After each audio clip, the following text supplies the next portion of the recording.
एक बार फिर से आप सभी का स्वागत है योग और स्वास्थ्य पर आधारित हमारे इस बेहद खास कार्यक्रम स्वस्थ विचार में। मैं हूं आपके साथ, आपका साथी विकास। दर्शकों, ये कार्यक्रम हम इसलिए भी लेकर आते हैं ताकि आप जागरूक हों अपनी सेहत और अपने स्वास्थ्य के प्रति, क्योंकि आज के इस दौर में सबसे बड़ा जो धन है, सबसे महत्वपूर्ण जो धन है वो हमारी सेहत है, हमारी तंदुरुस्ती है। यदि हम सेहतमंद हैं तो हमें किसी भी तरह के रोग परेशान नहीं कर सकेंगे, क्योंकि हमारी प्रतिरोधक क्षमता बहुत मजबूत रहेगी और प्रतिरोधक क्षमता अपने आप से ही रोगों से लड़ने में सक्षम होती है। परंतु ये होगा तब जब आप बिल्कुल सतर्क और सावधानी पूर्वक अपनी दिनचर्या को चलाएंगे, भोजन में सुधार लेकर आएंगे। भोजन आपको जो भी करना है वो पौष्टिक तत्वों से भरपूर होना चाहिए, और भी कुछ ऐसे पहलू हैं जो आपको जानने बहुत ज़रूरी हैं। यही हमारे इस कार्यक्रम का मकसद भी है कि आप तक हम वो सारे नुस्खे उपचार बताएं जो कि आपको आगे आने वाले समय में आवश्यक होंगे। और इसी में अक्सर आपको याद दिलाते हैं कि जब भी आप इस कार्यक्रम को देखने बैठें तो कॉपी और पेन भी साथ में ज़रूर लेकर बैठें। तो चलिए शुरू करते हैं आज के मुख्य विषय पर चर्चा। गुरु जी, आप अक्सर कहते हैं कि मनुष्य को परिश्रमी होना चाहिए, पसीना ज़रूर आना चाहिए, तभी व्यक्ति का शरीर बहुत अच्छे से चलता है। परंतु क्या ज़रूरत से ज़्यादा पसीना आना, मतलब मेहनत भी नहीं कर रहे हैं फिर भी टप टप टप टप पसीना बह रहा है, तो क्या इस ऐसे में व्यक्ति को परिश्रम नहीं करना चाहिए? परिश्रम तो करना चाहिए, बीमारी है। अच्छा, ये बीमारी बन जाती है। हाँ, जब कोई जरूरत से ज़्यादा नमक खाता है उसको पसीना बहुत आता है। ज़रूरत से ज़्यादा नमक खाने पर पसीने की बीमारी ज़्यादा आता है। और दूसरा ऐसा है कि जब किसी की पाचन शक्ति पूरा काम न करे तो उसमें पसीना और भी ज़्यादा आता है। अच्छा। और थोड़ी सी आपको घबराहट हुई, पसीने से कपड़े भर जाएंगे। और इसका भी उपचार आज पूरे संसार के अंदर किसी के पास नहीं है।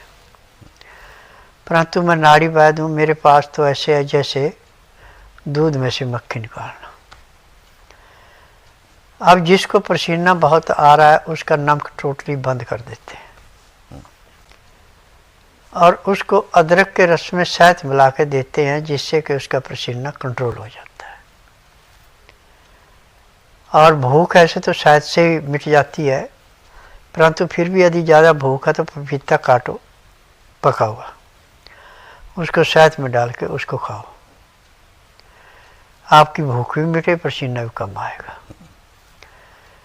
क्योंकि जब अंदर नमक की मात्रा बढ़ जाती है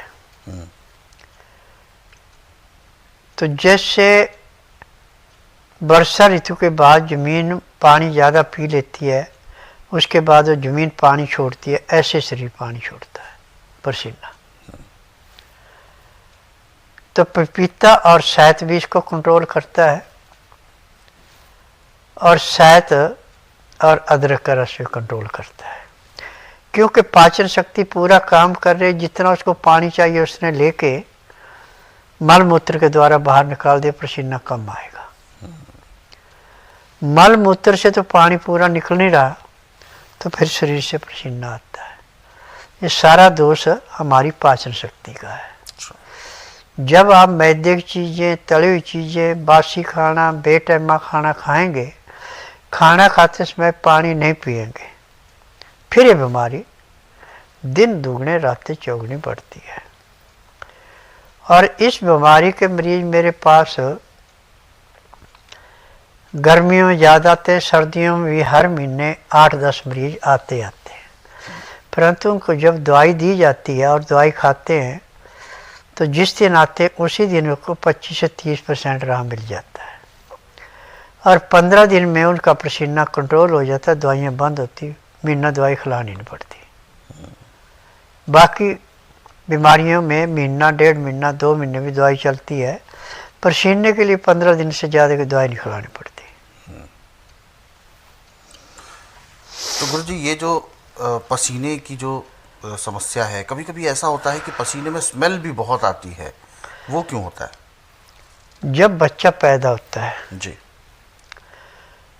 तो उसकी छाती में दूध होता है, अच्छा। जैसे औरत की छाती में दूध होता अच्छा। है। जब बच्चे को नहलाते मालिश करते तो उस दूध को सारे को उंगली और अंगूठे से दबा के निकालते हैं। जब तक दूध निकल रहा है तब तक उसको छोड़ते नहीं है, बार बार निकालते रहते हैं। जब निकलना बंद हो जाए तो उसके बाद फिर मालिश करके उसको नहलाते हैं। उसकी कभी बगल से कहीं से बदबू नहीं आएगी। परंतु जिसका नहीं निकाला है उसके पसीने से ऐसे बदबू आती है कि दूसरे आदमी को नाक बंद करना पड़ता है। और उसका भी उपचार है कि उसको नींबू के रस में चने का बेसन मिला करके और उसको छान करके और उस नींबू के रस से साबुन की जगह पूरे शरीर में अच्छी तरह मालिश करके फिर उसके बाद नवाए पानी से स्नान किया जाता है। स्नान करने के बाद चमेली का तेल उसकी मालिश की जाती है, तब जाके बदबू खत्म होती है। अच्छा, ये तरीका है बदबू को खत्म करने हाँ। का।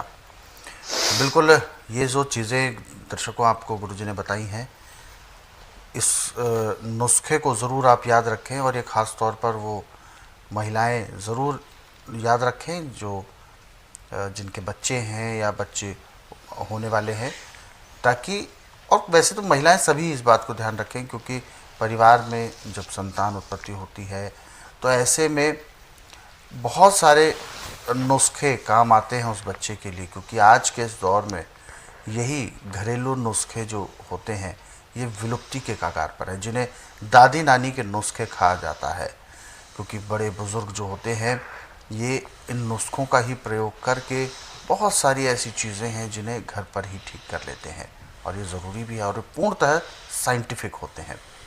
तो इसीलिए ये छोटे छोटे नुस्खे आप ज़रूर याद रखें ताकि कभी भी समय पड़ने पर इनका सही प्रयोग कर सके।